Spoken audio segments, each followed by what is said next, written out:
আজকে সকালে আবার ডাইনামিক অ্যাপারেলস তারা রাস্তা ব্লকেট করেছে, এই ঢাকা রিচা রোডটা ব্লকেট করার পরে আমরা তাৎক্ষণিকভাবে সেনাবাহিনী, পুলিশ এবং সবাই আমরা চলে আসি। আসার পরে তাদেরকে বলা হয় যে তাদের দাবি দেওয়ার বিষয়টা কি। তো তারা যেগুলো দাবি দেওয়া করেছে সেগুলো আমাদের কাছে খুব একটা যৌক্তিক মনে হয়নি। তারপরে তাদেরকে বলার পরে তারা রাস্তা ছেড়ে দিয়েছে, এই মুহূর্তে রাস্তায় গাড়ি চলাচল করছে।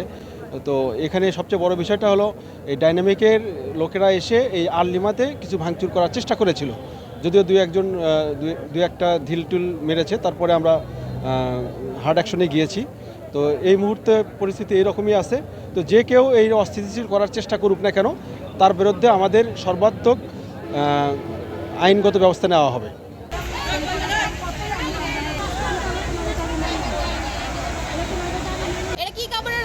মালিকের সাথে কথা বলতে চাই, কিন্তু ওনারা কোনো পদক্ষেপ দিতেছে না, পিটি দিতেছে না। পিটি বলতেছে যে এখানে দেওয়া যাবে না।